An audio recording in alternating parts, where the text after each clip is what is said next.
Mesdames, Messieurs, bonjour et merci de nous renouveler votre fidélité. Votre émission, le jury du dimanche, e-radio, la première radiovision du Sénégal, ITV et imedia.sn, votre chaîne de télévision préférée et votre site préféré, a le plaisir de recevoir professeur Cheikh Ibrahima Niang. Bonjour. Bonjour. Merci professeur d'avoir accepté notre invitation. Je vous en prie. Vous êtes professeur assimilé à l'Institut des sciences de l'environnement de l'Université Cheikh Anta Diop de Dakar. Je suis titulaire d'un doctorat d'État ès lettres en sociologie et d'un doctorat de 3e cycle en sciences de l'environnement, après avoir fait des études de base en philosophie, maîtrise et en anthropologie, diplôme d'études approfondies, et suivi plusieurs stages internationaux de formation sur les questions d'épidémiologie et de méthodologie de la recherche en sciences sociales. Durant l'épidémie d'Ebola en Afrique de l'Ouest 2014-2016, j'ai été conseiller technique spécial de l'ancienne directrice générale de l'OMS et j'ai servi comme membre du comité scientifique international et comme chercheur de terrain en Sierra Leone, au Mali et en Guinée. J'ai aussi servi comme consultant sur l'engagement communautaire contre l'épidémie d'Ebola en République démocratique du Congo au Nord Kivu. Et j'ai été membre de Task Force de l'OMS sur la vaccination en Afrique. Je ferme les guillemets. Celui qui parle ainsi à la première personne est notre homme de la semaine. Pas peut-être besoin de réaliser un sondage pour savoir que celui qui est souvent invité à la barre d'un jury ou au secours, c'est selon. Quand une société est tourmentée, c'est bien le sociologue. Et mieux encore, un socio-anthropologue. Professeur Cheikh Ibrahima Niang est les deux à la fois. Professeur assimilé, M. Niang donne des cours et encadre des travaux de thèse à l'université, ou plutôt à l'Institut des sciences de l'environnement de l'Université Cheikh Anta Diop de Dakar et de manière épisodique, comme il le souligne lui-même, à l'Université américaine de Paris. Professeur, vous permettez d'abord que nous ayons une pensée pieuse pour Mbaye Gueye, le premier tigre de Fass, grand lutteur, grand champion, qui est décédé ce samedi. Une pensée pieuse également pour Abdoulaye Elimane Dia Kaladio, que la terre leur soit légère, paix à leur âme. Professeur, les dégâts de la Covid-19 ne sont plus pratiquement à démontrer. Les dernières statistiques font état d'un nombre cumulé de cas multiplié par 9. En une semaine, on a eu presque une centaine de morts. Je parle du Sénégal, Delta, Ebola, Sida. Vous avez mené des travaux de recherche ou même directement travaillé sur la riposte aux maladies émergentes ou réémergentes, y compris sur la pandémie de la Covid-19, notamment au centre des opérations d'urgence sanitaire, COUS, et sur le terrain à Touba au début de la première vague et dans des districts de la région médicale de Dakar. Quelle est la particularité du point de vue socio-anthropologique de cette maladie appelée Covid-19? Merci beaucoup. Vous me permettez d'abord de m'associer aux condoléances à l'endroit de la famille et des supporters du Tigre de Fass et de Abdoulaye Dia. Ouais. Je vais les utiliser comme des métaphores. La métaphore du tigre, je me réfère à Soyinka, il ne se pavane pas dans sa tigritude. Il bondit sur sa proie et la dévore. Ouais. Nous avons besoin d'une société qui a besoin de bondir sur l'épidémie et de l'éliminer. Oui. Et c'est quoi la particularité de cette maladie particularité comparée à Ebola, au sida que vous avez pratiqué? Oui, d'abord l'amplitude.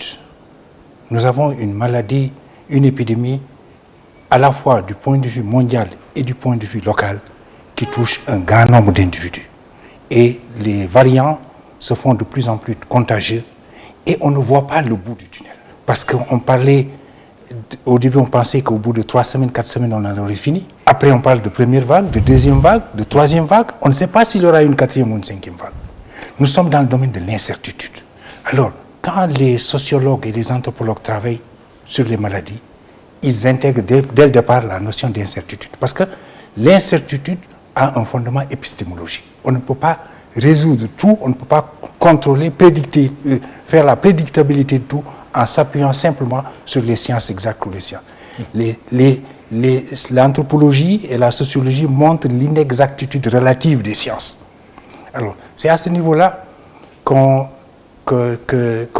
donne sens, qu'on peut donner un sens qui complète le sens biomédical, qui ne l'élimine pas, mais qui, si elle n'est pas là, on sent un vide. C'est quoi à l'heure actuelle? À l'heure actuelle, on a comme, si on regarde l'épidémiologie, on regarde les faits épidémiologiques, la morbidité, la mortalité, il y a des images qui frappent. On me parle d'embouteillage de corbillards. Ouais. On me parle de saturation de cimetières. On me parle de décès communautaires qui ne sont pas pris en compte par les statistiques officielles. Le reportage, les chiffres que vous avez sont terrifiants, mais je vais vous dire que c'est encore plus terrifiant dans la réalité du terrain. Ah oui? Qu'est-ce qui vous le fait dire? Justement cela, ces embouteillages dans les cimetières. Ces personnes qui meurent dans les maisons et qui ne sont pas déclarées comme telles. Et ces changements de profil, certes les vieilles personnes meurent, mais c'est aussi les jeunes qui meurent. La mort d'une personne âgée et la mort de plusieurs personnes âgées qui se succèdent dans la même concession ou dans la même famille, qui donnent un caractère d'impacter, qui donne un impact dans le système de famille et d'alliance, a des conséquences sociologiques extrêmement graves. Oui, qui sont de quel ordre? La cohésion de la société, la cohésion de la famille d'abord, le démembrement de la famille, les tensions, la psychose à ce niveau. Il suffit qu'il y ait 3 ou 4 morts qui s'accumulent dans un quartier pour que vous ayez cette psychose au niveau du quartier, cette peur au niveau du quartier. Or, justement, de la même manière que le tigre n'aura pas peur de son adversaire, il doit se réarmer. La peur est le principal moteur, peut-être un des principaux moteurs de la fuite désordonnée et des résistances ou de la stigmatisation. Heureusement que celui-là est en train de diminuer, mais en tout cas de réponses qui ne sont pas appropriées à l'ampleur de la maladie. Justement, le tigre n'a pas besoin de crier sa tigritude, il bondit sa proie. C'est l'invite que vous adressez à la société sénégalaise dans son ensemble. Face à la pandémie actuelle, le Sénégal est passé d'une union sacrée, ou tout au moins d'un consensus fort des forces vives, à une quasi-désunion à différents échelons politiques comme social de la nation. Que faut-il faire aujourd'hui pour remobiliser les troupes face à l'ennemi commun, qui est la Covid? Absolument. La deuxième personne qui est décédée... Abdoulaye Kaladio. Oui. Elle est perçue, elle est représentée comme quelqu'un qui était à l'écoute des gens. Absolument.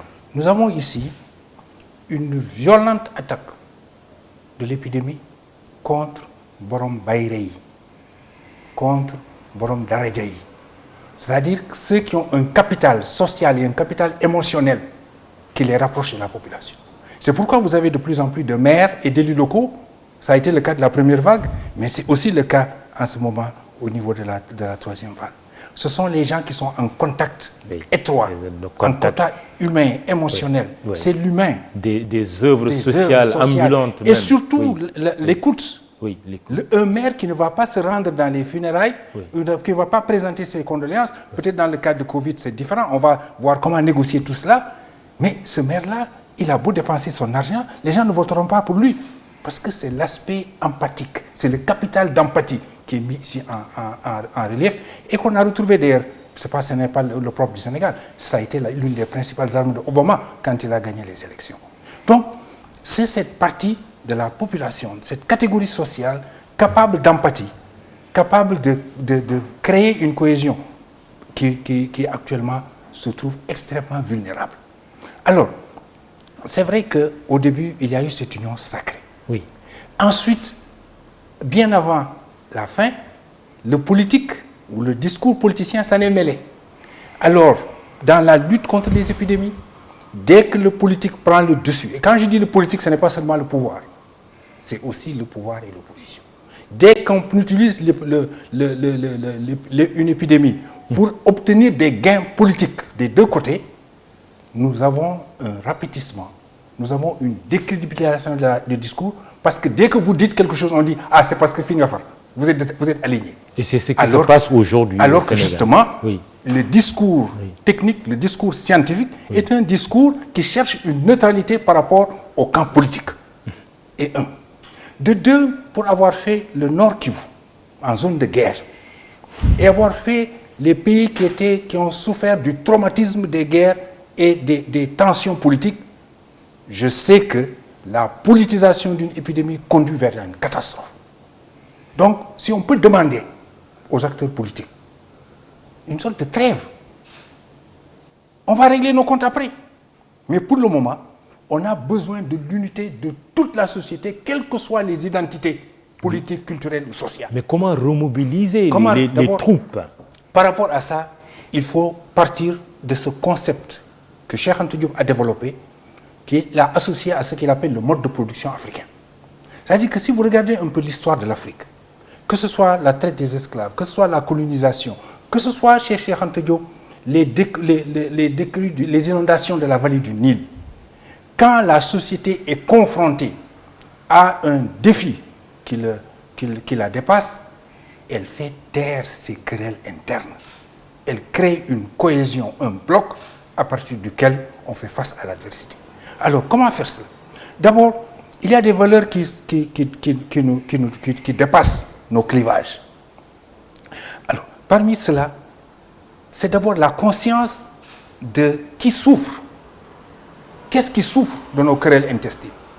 Il y a un dicton bantou qu'on retrouve dans toute l'Afrique centrale, et on retrouve les équivalents ici, qui dit que quand deux éléphants se battent, c'est l'herbe en dessous qui en pâtit.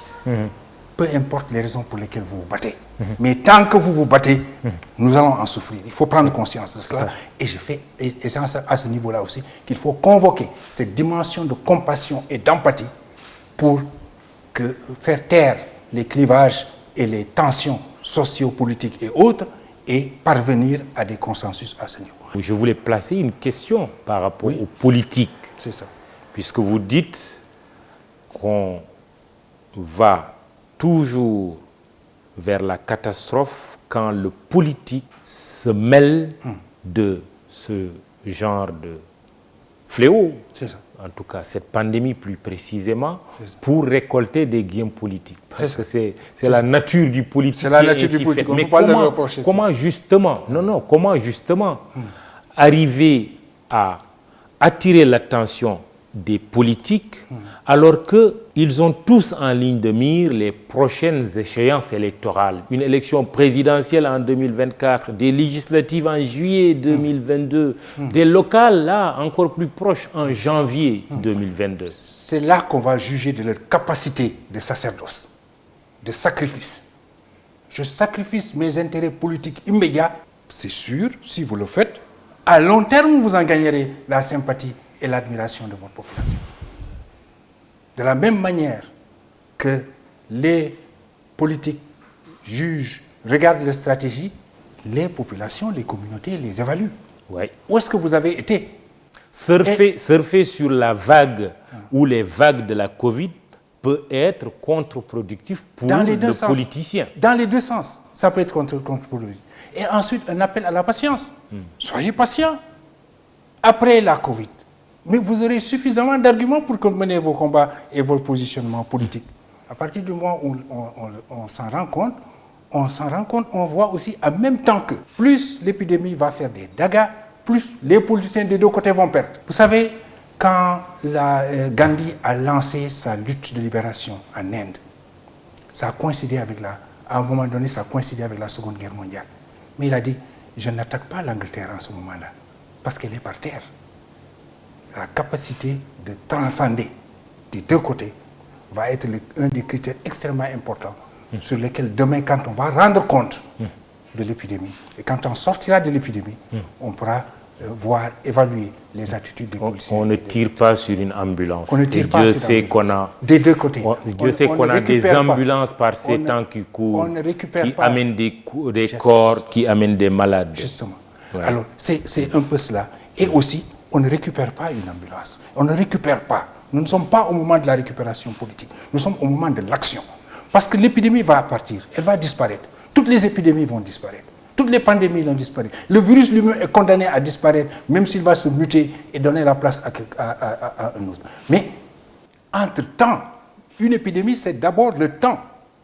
C'est dans le temps qu'il faut circonscrire. Il faut réduire le temps. Le temps épidémique est un temps qu'on doit réduire. Alors, si vous ne réduisez pas ce temps-là, c'est en ce moment-là que vous avez des hécatombes au niveau de certaines catégories de la population. Et pire, on commence à avoir des morts au niveau du personnel de santé. Oui, absolument. Avoir des morts dans le personnel de santé, c'est une catastrophe par rapport à l'image du personnel de santé. Tout à fait. L'image du système de santé lui-même. Professeur, mais comment alors recréditer ou recrédibiliser le discours? Parce qu'on a l'impression que la population a du mal à suivre le discours. Parce que, par des comportements qu'elle juge injustifiés, voilà, la maladie qui avait tendance peut-être à s'estomper est revenue encore plus virulente. Oui. Alors, c'est vrai qu'à un moment donné, ne pas porter un masque à l'extérieur, c'est une exception. Vous voyez que pratiquement toute la population porte des masques. C'est un des moments forts de la lutte des communautés par rapport à l'épidémie. Vous voyez le discours, les gens parlent, les gens reconceptualisent, ils se mobilisent pour se protéger les uns des autres. Et vous voyez des dispositifs de lavage des mains partout. Vous entrez dans les maisons, à l'époque, les volontaires des sciences sociales entraient dans les maisons et faisaient de la communication de proximité. Vous voyez le père de famille qui est fier de vous montrer combien de masques il a acheté. La maman qui vous montre quels sont les dispositifs d'éducation à la santé qu'elle prend par rapport à ses enfants. Donc nous avons eu cette mobilisation. Alors, qu'est-ce qui se passe maintenant de plus en plus? Vous avez un discours, on ne peut pas l'entendre. On vous dit, vous parlez, mais on ne vous entend pas. Alors, c'est d'abord le discours politique. Actuellement, ce dont les gens ont besoin, ok, ce n'est pas qu'on se batte entre nous. Et deuxièmement, ce dont ils ont besoin, ce n'est pas qu'on leur parle des réalisations. C'est bien les réalisations, c'est très bien, mais il faut en parler après. On a dit, Bakou, Didem Lamb, ça veut dire qu'il faut attendre. Parce que celui qui a vu son père mourir, sa mère suivre, et sa sœur qui se trouve dans un état catastrophique, il veut entendre tout, sauf qu'on lui dise qu'on a réalisé tant de choses dans les CTE, tant de choses dans les hôpitaux. Ça ne passe pas. De quoi est-ce qu'il a besoin d'entendre? Il a besoin d'une prise en charge de sa détresse émotionnelle et sociale. Il a besoin de savoir, d'une écoute par rapport à quand il se promène de structure de santé en structure de santé, il n'a pas de place. Il a besoin qu'on lui dise, voilà une alternative qu'on est en train de construire avec toi et de co-construire avec toi. Donc, c'est un peu ce concept de communication qu'il faut déconstruire et reconstruire sur une autre base pour centrer cela autour des priorités qui sont à l'heure actuelle, ressentir ce que les gens... Un vrai défi alors, puisqu'il y a aussi la polémique sur le matériel médical avec la plainte du ministre de la Santé contre Dr Babacar Niang de Souma Assistance. Est-ce qu'elle peut être considérée, cette polémique, comme une faille dans la stratégie de riposte et comment prévenir ce type de distorsion en période de pandémie? Ce qui se passe, c'est qu'effectivement, on fera le point. Il va falloir faire le point dans tous les cas. Dans un sens ou dans un autre, on fera le point.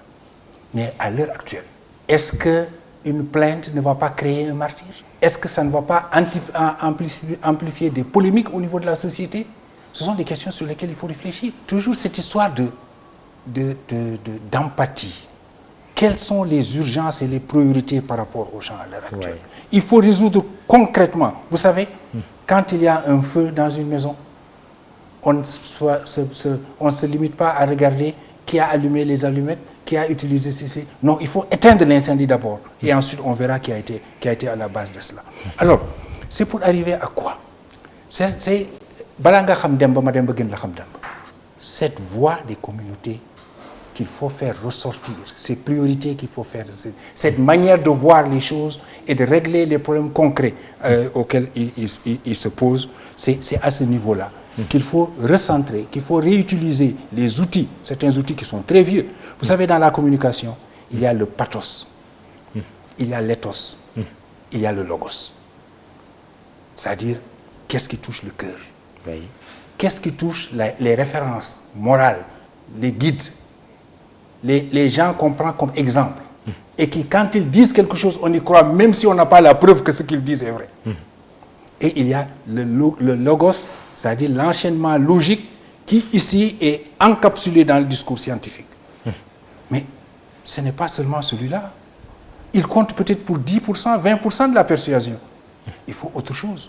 Et il faut, à la base de tout cela, qu'on arrive à changer ce discours-là pour permettre aux communautés de co-construire, de construire avec l'État, avec les partenaires, avec toutes les autres, de co-construire des réponses dans lesquelles elles se retrouvent pour que ces réponses soient durables et qu'elles soient exhaustives. Le médecin, le corps médical, quelle attitude vis-à-vis du corps médical qui n'est pas épargné par la maladie? Vous en faisiez allusion tout à l'heure. C'est vrai. Non seulement qui n'est pas épargné, parce qu'il y a des morts, et il y a des morts pourquoi? Parce que ces médecins eux-mêmes ont des problèmes d'avoir des lits, même si par ailleurs il y a des lits qui sont disponibles. Mais ce n'est pas la disponibilité des lits dans tel endroit et dans tel endroit qui pose problème. C'est le fait qu'à un moment donné, à un moment précis, cette personne est morte. Et il n'y avait pas de lit chaud pour la réanimation. C'est ça que les gens vont voir. Alors, je disais que les médecins se trouvent dans des situations de stress extrême. Et l'effondrement psychologique des médecins ou une forte atteinte au niveau de la morbidité et de la morbidité des médecins va décrédibiliser le système. Les gens vont éviter d'aller dans les hôpitaux. Ce n'est pas important qu'on le dise, dès que vous voyez un symptôme, allez à l'hôpital. Ce n'est pas suffisant. Il n'ira pas à l'hôpital parce qu'il ne fait pas confiance à l'hôpital. Il pense qu'il aura une maladie là-bas. Il pense qu'il va aller à l'hôpital pour mourir. Or, cette image-là va être fortement dégradée si le corps médical lui-même se trouve fortement atteint. C'est ça que nous avons vu avec Ebola et autres. Alors, et ce corps médical qui fait l'objet aussi de poursuites, il faut le dire. Exact. Docteur Niang, en ce sens, peut être un peu le symbole. Absolument. Oui. On a besoin de ce docteur ailleurs oui. que d'aller répondre à des convocations, etc. Donc, il faut tenir compte de cela. Il faut faire preuve de dépassement dans des situations de ce genre. L'État ne peut pas, ou bien les représentants, ne peut pas répondre du coup par coup. Tout le monde. Donc, tu mets une action qui démontre que ce n'est pas vrai. Mais tu ne peux pas passer ton temps à faire des polémiques. Ce n'est pas possible. Ça entretient une situation polémique, une situation de tension qui démobilise. Donc, ce n'est pas seulement sur le plan juridique et sur le plan légal qu'il faut voir les problèmes. Ce n'est pas seulement à ce niveau. Ce n'est pas suffisant. Il faut voir du point de vue social, du point de vue communicationnel, du point de vue de la mobilisation des personnes qui en ont besoin. Que devons-nous faire pour ce corps médical qui doit nous sauver? Parce que s'il ne nous sauve pas, on est tous morts. J'aggrave un peu la situation, mais c'est un corps médical qui est en train d'attraper la maladie, qui est également en train d'enregistrer des morts. Exact. Il faut voir maintenant où se trouve la force du corps médical. On n'a pas encore bien regardé les capacités de résilience de la force du corps médical. L'enthousiasme, la volonté, l'esprit de sacrifice du corps médical. On n'a pas bien mesuré cela. C'est pour dire quoi? C'est pour dire que si on centralise toute la réponse à l'hôpital, nous avons un système hospitalo-centré, une réponse hospitalo-centrée qui, à terme, chaque fois que le nombre de cas va augmenter, va avoir de la tension. Que faut-il faire alors? Alors, qu'est-ce qu'il faut faire? Par rapport à ça, il faudrait d'abord voir, est-ce qu'on ne peut pas déconcentrer?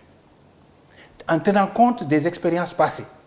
Vous avez des expériences en matière de programme de nutrition et de sauvegarde de la santé des enfants. Vous avez des expériences en matière de SOU, de soins obstétricaux d'urgence. Vous avez des expériences en matière de lutte contre le VIH, des expériences en matière de lutte contre le paludisme. Vous avez... Contre Ebola. Contre Ebola. Vous avez toutes ces expériences où vous avez, à un moment donné, on est parti de l'hôpital, du système hospitalo-centré, vers les centres de santé et jusque vers les postes de santé. Il faut déconcentrer et décentraliser. Parce que la pandémie peut être endémique. Exact. Même cela, oui. En dehors même, oui. Bien même qu'elle ne soit pas endémique. Oui. Dès l'instant où elle touche sévèrement oui. les communautés, y compris des communautés rurales, oui. Alors il faut composer avec les moyens de bord. Or, ces médecins généralistes que vous trouvez, ou ces infirmiers qui ont un certain niveau de formation, ajouter un rajout de formation, ajouter un rajout d'équipement, négocier sur qu'est-ce qu'ils peuvent faire. Je ne suis pas technicien dans ce domaine, mais je pense que mobiliser et manipuler les respirateurs et autres, c'est quelque chose qu'on peut assimiler au bout d'un certain temps oui. Et décentraliser pour qu'il n'y ait pas cette ruée vers les hôpitaux, vers les CTE, parce que cette ruée, à un moment donné, elle va conduire nécessairement à un crash. Oui, et le CTE peut après être perçu comme un mouroir. Le CTE peut après être comme un mouroir, et alors, oui. Alors danger. Oui. La haine, le système hospitalo-centré est un système qui fait peur aux gens. Cette peur, la peur se traduit rapidement en actes de violence. Oui. Est-ce que l'Organisation mondiale de la santé, vous travaillez avec l'OMS, oui. Est-ce que c'est l'option aujourd'hui de l'OMS? Non. Cette déconcentration, cette décentralisation, même si vous ne pouvez pas parler au nom de l'OMS. Oui, je pose la question parce que c'est une pandémie, c'est oui. Partout, c'est à travers le monde, on a cette maladie. Oui. L'Organisation mondiale de la santé préconise aussi des solutions, fait des recommandations en direction des États. Alors, mais justement, elle prend ces recommandations de l'expérience des États. Donc je pense que, comme ça a lieu dans certains pays, le Sénégal peut prendre des initiatives, pousser, prendre à bras le corps ces questions-là pour travailler sur la déconcentration et la décentralisation des réponses, parce qu'elles permettent aussi un plus grand rapprochement, un rapprochement de proximité. Le médecin qui est dans le district, il est connu de tout le monde. Il ne fait pas peur. On a de l'empathie, on a de la sympathie pour lui.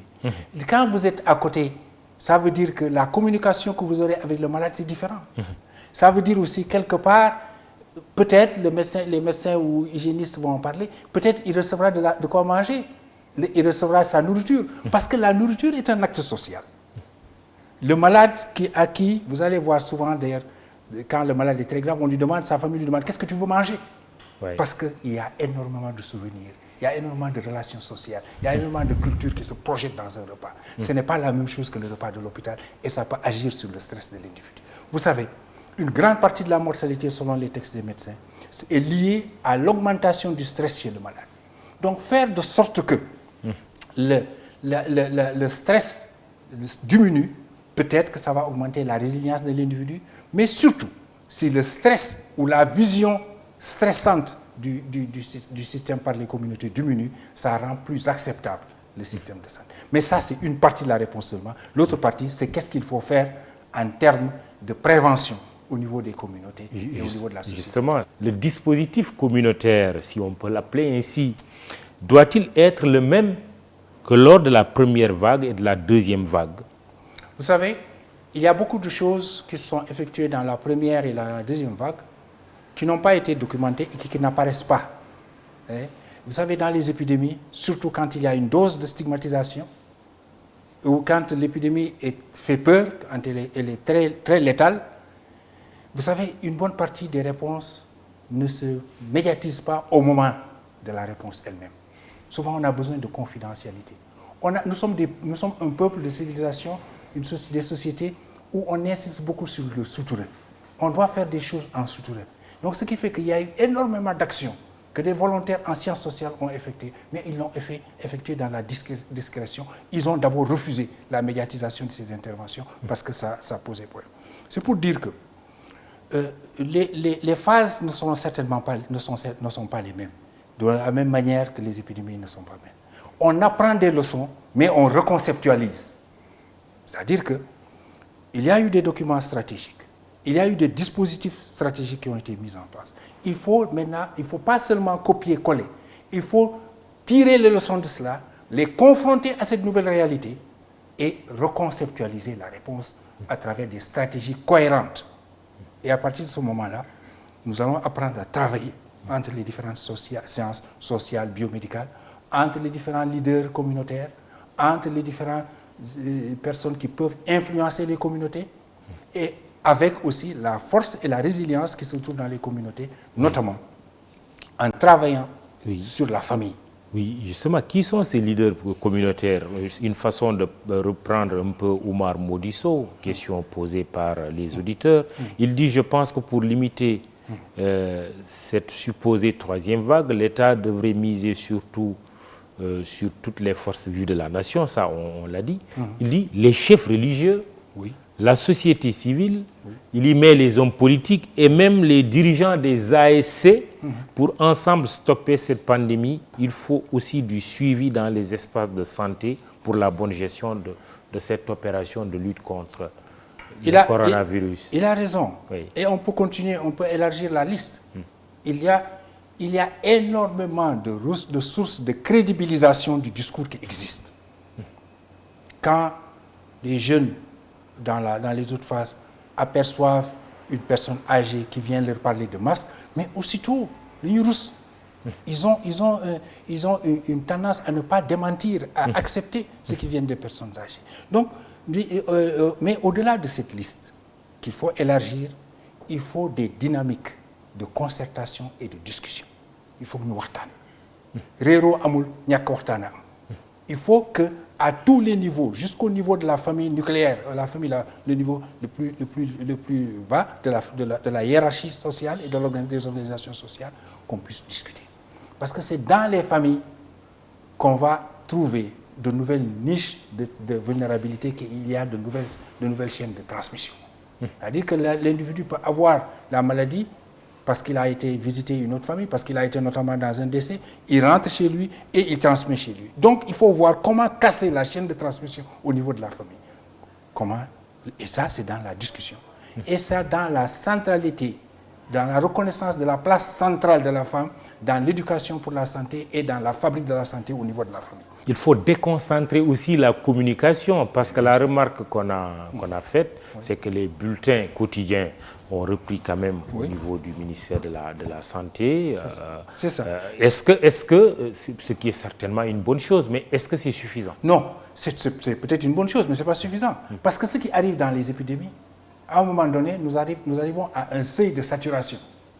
Les gens n'écoutent plus, ils zappent. Ça ne les intéresse plus d'avoir les chiffres. Les statistiques sont ennuyeuses.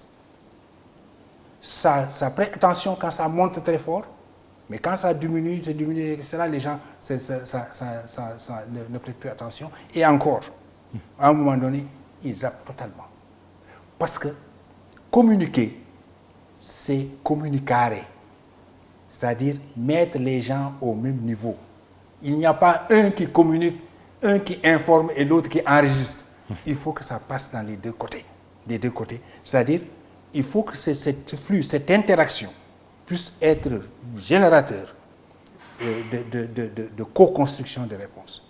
Je dis que on ne peut pas, si on n'a pas une concertation dans les familles pour avoir des consensus, on ne peut pas, on le parviendra difficilement, casser la chaîne de transmission. À partir de quand les gens dans la famille vont porter des masques à l'intérieur de la famille?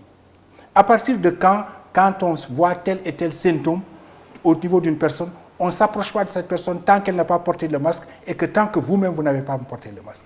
À partir de quand on va et comment on va répartir le repas pour que celui qui présente un certain symptôme n'affecte pas les autres au cours des repas, etc., etc. Oui, du point de vue personnel, parce que vous avez séjourné à Touba lors de la première vague et certainement de la deuxième vague. Vous avez séjourné, entre guillemets, au COUS, parce que vous avez collaboré étroitement avec le COUS en tant que socio-anthropologue. Quelle est l'expérience que vous en avez tirée? Elle est riche, en ce sens où c'est des co-construction de dynamiques qui sont différentes et qui sont difficiles. Au départ, c'est normal, hein, entre le discours biomédical et le discours socio-anthropologique, ça ne passe pas, mais au fur et à mesure qu'il y a des clashs, on arrive à se construire. Alors, ce qui s'est passé à Touba, c'est que mes collègues, je pense au docteur Ndak Diop et à plein d'étudiants volontaires qui étaient sur place, c'est de voir comment faire de sorte que le talibé se dise que c'est lui qui doit protéger son marabout, son sérigne ou la hiérarchie. Parce que la hiérarchie religieuse ne demandera pas à ce qu'on la protège elle-même. Elle va prendre des risques généralement. Elle pourrait prendre des risques. Ça fait partie de leur dimension sacerdotale. Oui. Maintenant, mais quand le talibé se dit « je porte mon masque pour protéger mon marabout, je me lave les mains pour protéger mon marabout », ça a été des moments très forts.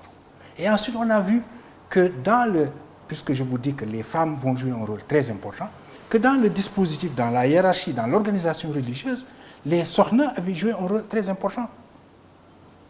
Sokhna Issa Mbacké, que je salue en passage, et tant d'autres avec lesquels on a travaillé, elles ont pris un leadership dans la fabrication de masques, par exemple, et dans les communications communautaires.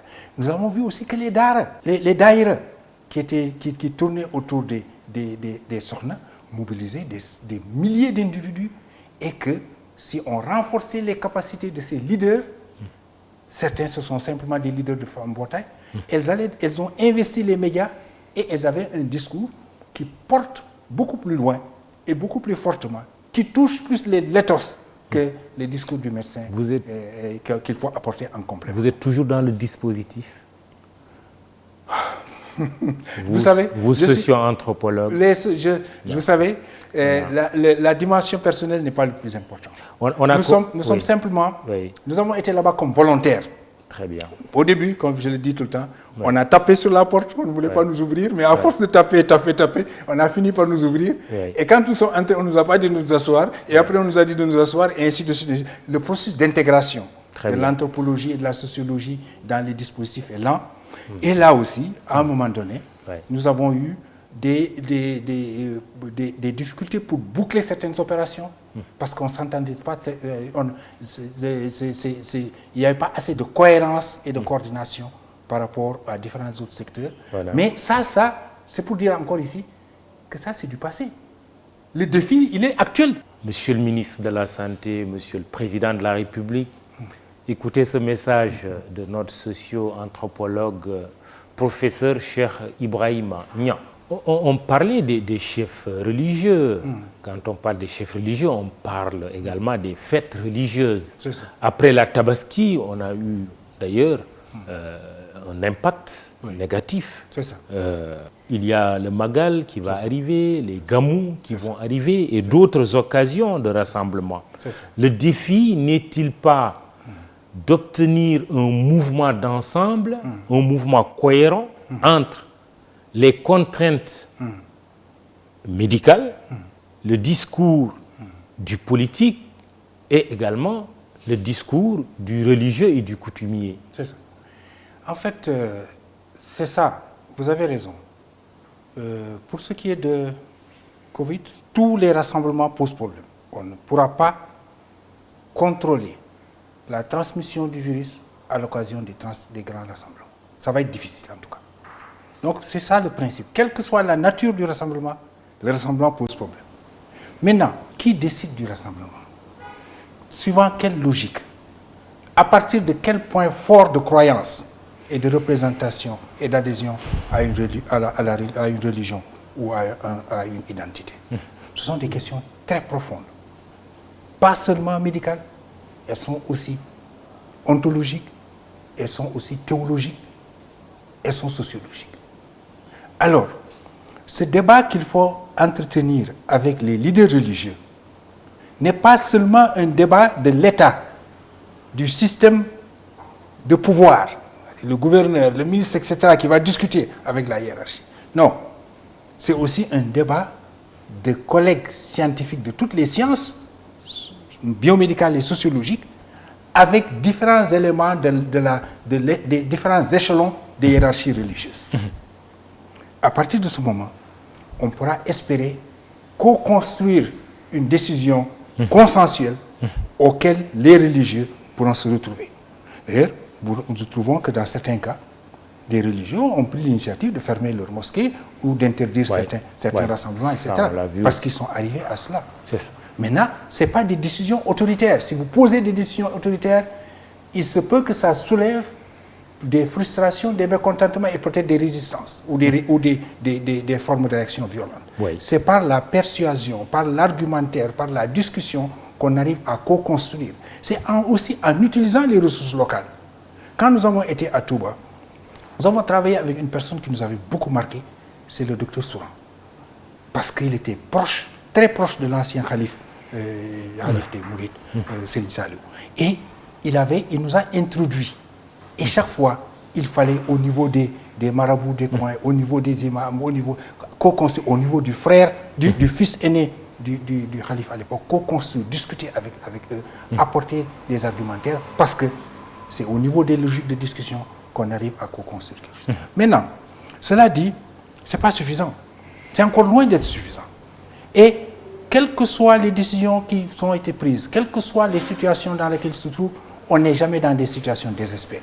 Les gens peuvent travailler très bien. Dans des situations difficiles, ils peuvent travailler très bien pour que chaque personne au niveau individuel puisse prendre les mesures idoines. Mais ce n'est pas l'idéal. L'idéal, c'est justement comment éviter tout type de rassemblement. Alors, cela dit, ça c'est une partie. Une autre partie, même s'il n'y avait pas ces grands rassemblements, l'épidémie va continuer parce qu'il y a d'autres types de rassemblements. Vous avez les décès et vous avez énormément de personnes qui vont avoir la maladie ou bien qui vont mourir parce qu'ils étaient allés présenter leurs condoléances. Alors, cette question-là aussi doit être discutée au niveau des communautés pour trouver des substituts par rapport à l'accompagnement. Parce qu'en fait, quand les gens insistent pour aller présenter leurs condoléances, quand ils insistent et là ils se retrouvent dans un espace de rassemblement, c'est parce qu'ils le font au nom d'un certain nombre de valeurs pour lesquelles ils sont prêts à prendre le risque d'avoir la maladie. Ici, le risque de la marginalisation sociale, parce que vous n'avez pas été, vous avez le sentiment que vous n'avez pas rempli votre contrat de loyauté, vous n'avez pas été à cela, ce sentiment souvent est plus fort que la prise de risque par rapport à la... Et là, qu'est-ce qu'il faut faire? Il faut l'encadrer. Il faut discuter. Il faut faciliter les discussions par rapport à ça. Et dans ce cas-là aussi, les sociologues, les armées d'étudiants et de chercheurs, de seniors, juniors, etc., qui sont dans toutes les universités sénégalaises, sont capables d'apporter des réponses de faciliter ces débats et de faciliter l'encadrement. D'accord. On essaie. Il y a le défi donc de la cohérence d'ensemble au niveau de la société, mais il y a l'enjeu de la vaccination et du test. On voit d'ailleurs qu'il y a des risques d'isolement de notre pays et certainement d'autres pays qui sont très impactés par cette pandémie. La Côte d'Ivoire, qui appartient au même espace pratiquement, c'est même le cas avec le Sénégal, impose une sorte de passe sanitaire au Sénégal et à la Tunisie, d'où la préoccupation de l'ASGASEC. Le variant Delta, il dit, est d'une morbidité sans précédent et certains scientifiques préconisent même une 3e dose de vaccin afin de prévenir la contamination des primo-vaccinés. Est-ce une bonne stratégie? Si oui, est-ce que les pays en développement auront les moyens d'acquérir les vaccins? L'enjeu du vaccin. Oui, il a parfaitement raison. Si mes informations sont exactes à ce niveau, il y a Israël qui est en train de vacciner les personnes, d'introduire la 3e vaccination, la 3e dose au niveau des personnes âgées de 60 ans et plus. Vous avez ce débat-là aux États-Unis, vous avez ce débat dans plusieurs pays européens. Ça va poser un problème parce que ça va rendre la tension sur le vaccin beaucoup plus lourde, il va être encore plus difficile d'acquérir le vaccin si on sait que déjà les pays africains comptent pour pratiquement 2% de personnes qui ont eu accès qui ont été vaccinées, alors que l'Afrique va être une zone extrêmement tendue du point de vue du développement de l'épidémie. Alors, mais quoi qu'il en soit, le vaccin doit être articulé. Ce n'est pas le vaccin ou rien. C'est le vaccin en relation avec la continuation des mesures barrières, des gestes barrières. Ça veut dire que autant il faut faire pression pour arriver à vacciner 60-70% de la population, mais ça va prendre du temps. Autant il faut faire pression pour amplifier, rendre durable et que les communautés s'approprient des mesures barrières, en fassent une base à partir de laquelle on va développer le vaccin. Alors, mais ça c'est une dimension. Une deuxième dimension, le fait d'être vacciné ne signifie pas qu'on ne va pas avoir de cas, on ne va pas tomber malade. Cette communication autour de cela, parce qu'actuellement dans les communautés, le bruit commence à monter, que telle personne a été vaccinée et pourtant elle est tombée malade. Telle personne a été vaccinée dans telle famille et actuellement elle se retrouve dans telle structure sanitaire. Donc ce débat-là, au lieu de fétichiser le vaccin, de présenter le vaccin comme étant la solution qui règle tous les problèmes, il faut montrer la relativité du vaccin, c'est-à-dire limiter les dégâts. Oui. À partir du moment où dans les autres pays, c'est démontré que 99% des gens qui meurent ou qui sont dans des situations extrêmes n'ont pas été vaccinés.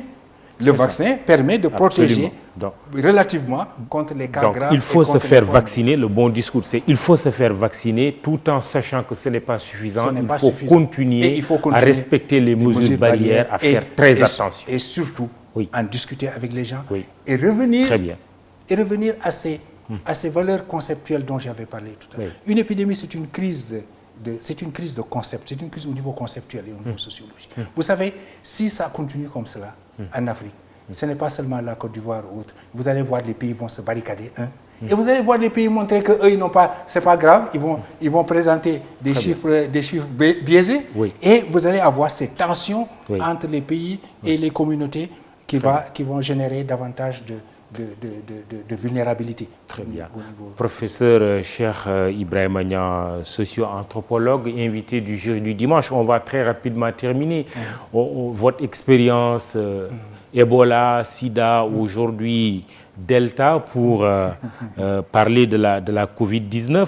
Yacouba Abdallah Fall, qui vous suit beaucoup, dit il avait organisé, parlant de vous, au début des années 2000 à Dakar, une grande conférence internationale sur le VIH-Sida durant 5 jours, appelée Sahara, acronyme en anglais, à laquelle nous avions assisté et qui rassembla à l'ancien méridien président de grands chercheurs et scientifiques, des responsables d'ONG, d'OCB, des étudiants, d'associations de femmes engagées dans la lutte, tous venus du Sénégal, de l'Afrique et du monde entier. Puis il n'y eut pas de suite, c'est sa remarque.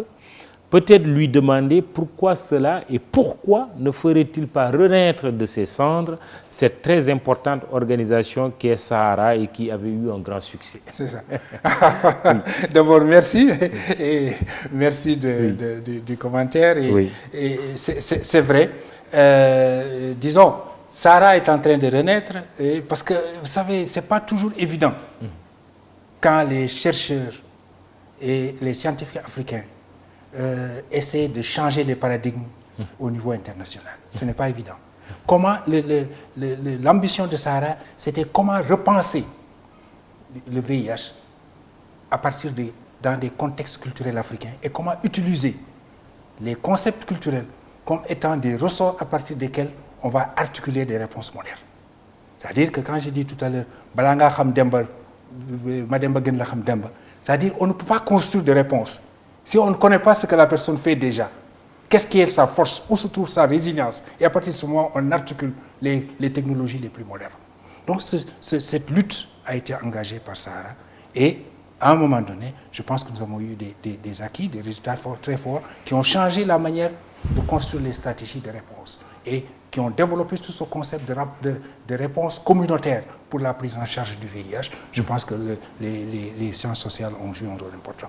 Alors, mais pour aller plus loin est-ce que cela, actuellement, avec pas de moyens, les gens sont en train de se battre pour faire des webinaires, pour faire des séminaires, pour faire chacun à la mesure de ce pour former des volontaires à distance et pour amener les volontaires eux-mêmes à s'engager et à utiliser le téléphone pour travailler avec les communautés, travailler avec ces cas douloureux qui sont vécus dans les familles, se prêter comme étant une oreille à partir de laquelle on va construire des réponses adaptées.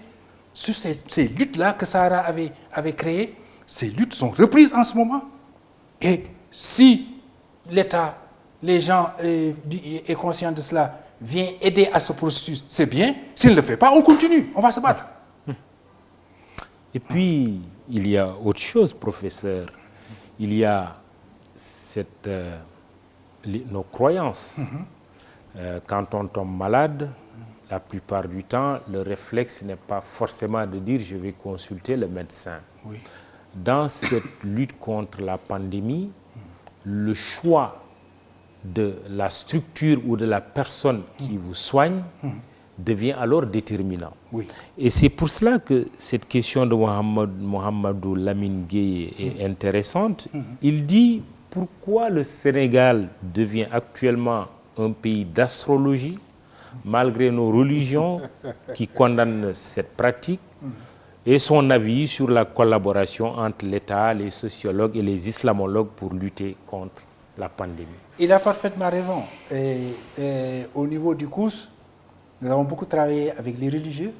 Dans les séances de formation des volontaires au cours de la première vague, pour qu'ils aillent, il y avait plus de 100 volontaires étudiants et plus tard, il y a eu des milliers de volontaires. Dans cette formation, on a reçu l'aide de l'Église qui nous a envoyé des abbés qui ont participé fortement à la formation. Et nous avons aussi, surtout, des religieux que je salue en passant, des imams qui sont venus et qui ont joué un rôle très important de la même manière qu'il y a eu Baïtir Samb avec les relais communautaires et qu'il y a eu aussi des Badianougor qui ont participé à la formation, c'est-à-dire qui forment eux-mêmes les étudiants et les volontaires et les chercheurs en sciences sociales. C'est-à-dire qu'ils changent le rapport le rapport de pouvoir, le rapport hiérarchique. Ici, c'est les gens de la communauté, c'est les leaders communautaires, c'est les religieux qui vont constituer les formateurs.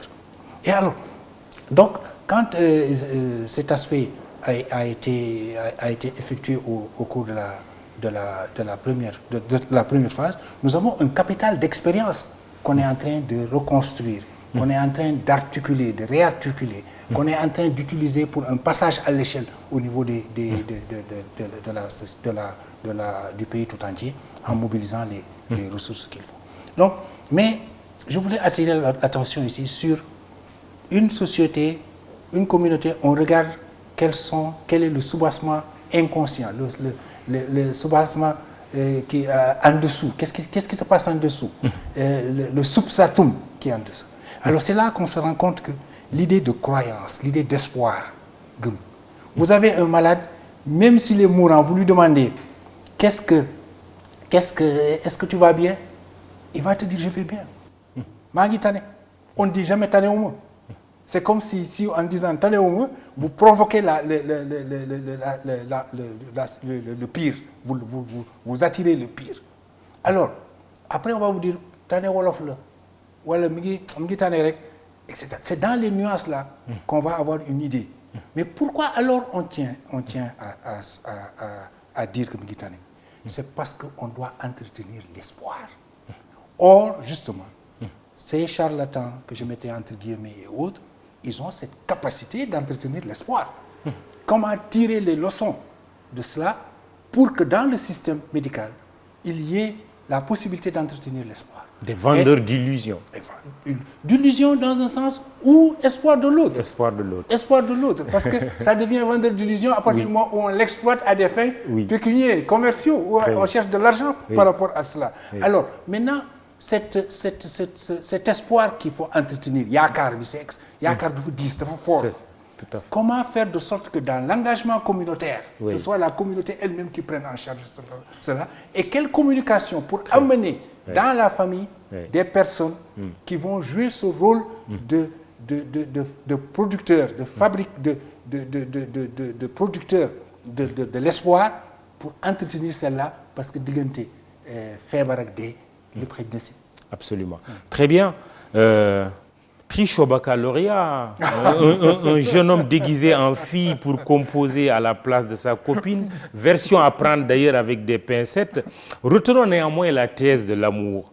Faut-il condamner la triche ou magnifier l'amour pur et donc aveugle en 5 secondes? Non, j'avoue que je ne m'attendais pas à cette question. Oui. Oui. Mais je dirais les deux. Il faut magnifier l'amour et en même temps condamner la triche. Très bien. Ainsi est fait le monde. C'est la fin de ce jury du dimanche. Présentation Mahmoudou Ibra Kane.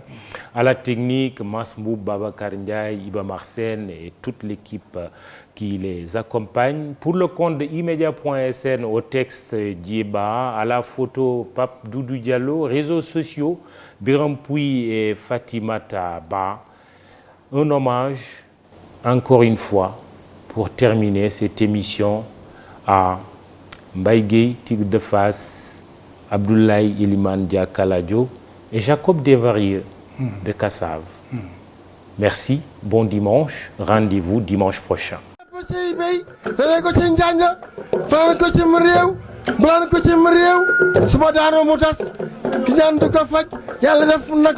sama doole sama xarit suma jaaxee balam ma ko sama xel dal.